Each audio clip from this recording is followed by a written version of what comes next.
Nikon is getting ready to release the D6, their flagship full-frame sports photography camera. Well, it's not just a sports photography camera, it's a hybrid camera. It is going to have 4K 60. But one thing I want to address right now, I'm tired. I'm sick and tired of hearing people on YouTube or writing in the press saying that the DSLR is dead. Look at the stats, look at the figures on YouTube, look at keyword searches, and what you're going to find out. For example, the D750 is searched by a factor of at least 10 times more than the Z6 or Z7. That's a fact, because there's more interest in the DSLRs. And why is that? Well, with the D6, let's look at the market. It's not for the ordinary filmmaker.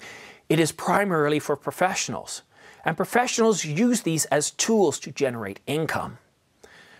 For a professional, to go from a D5 to a mirrorless version of the D6, I most likely would have to get rid of my lenses.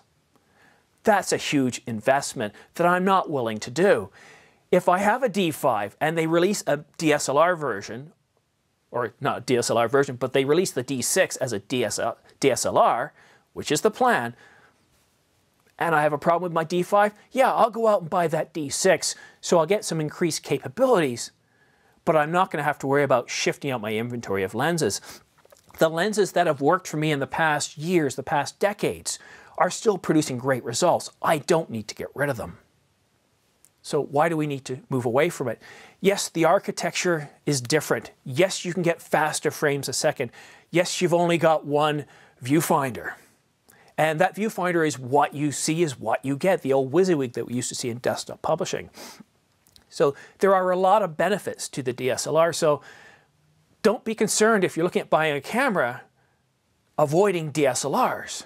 There's a ton of them out there. There's a huge inventory of lenses, and you can produce really good results.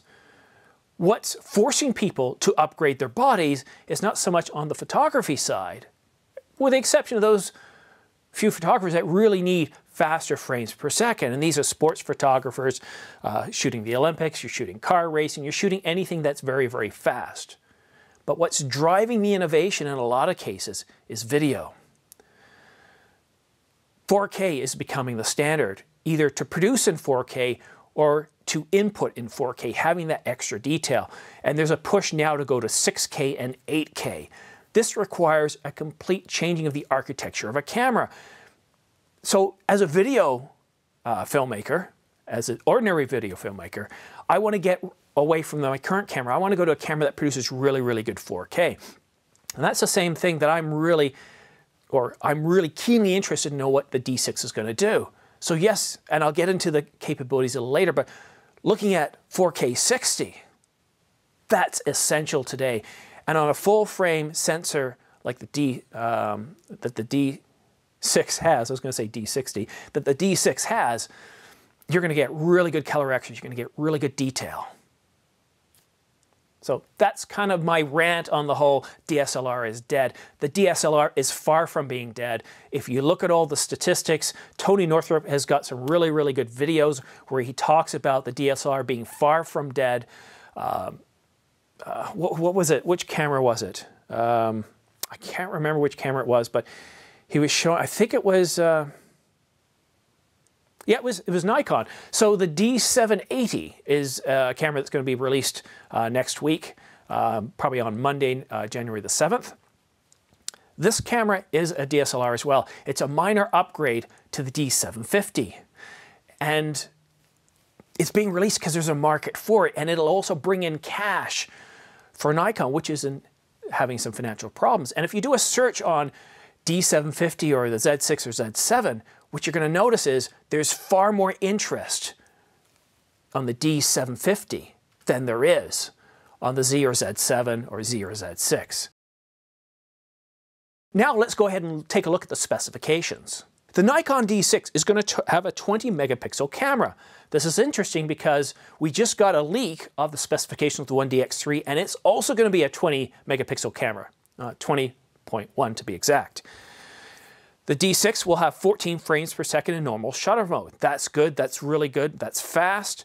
It will also have an improved autofocus system. This is most likely going to be comparable to the Sony A9 II. And it's going to have improved built-in sensor stabilization, or IBIS. And that's really good news. Now, we don't even know if Canon's going to have IBIS in their 1DX Mark III. At this point, I think it's more or less on the table. All the rumors are saying, well, yes, we're expecting it to come out to Canon in 2020. But as far as the 1DX getting it or not, we just simply don't know. So for Nikon to have this and to be able to run with it and have a really good in-body image stabilization, I think that would be, if you don't have a Canon or a Nikon, I think would be a reason to go with the Nikon over the Canon. So overall, you're going to have better video, better IBIS, and you're going to have a silent shooting mode. We're going to have 4K 60, and this is almost standard today. We have to have 4K 60. You look at what the GH5 has done, the Micro Four Thirds. You look at other cameras such as Sony's A7 III. It's got 4K. I think it's just got 4K 60. But we're starting to see 4K 60 is more the norm. The S1 has it. The S1H has it. The S1H even has 6K. So you have to have 4K 60 uncropped. At this point, we don't know if that 4K 60 is going to be uncropped. We don't know if they're going to cripple it in any way. We do have an announcement that Canon did cripple their 4K 60 by basically not providing dual pixel autofocus. So if Nikon comes out with 4K 60 and autofocus functioning, they're going to be a step up in Canon in that regard. And like Canon, it has RAW recording, so that's very important. You'll also get longer manual exposure times, up to 120 seconds, and it's also going to have dual CF Express cards, very similar to the 1DX Mark III. The reason I keep comparing these two cameras is they're both going to be coming out more or less at the same time. They're both flagship cameras, and historically, Canon and Nikon have been the pinnacle, the tier one of camera manufacturers. They were always the leaders and the innovators.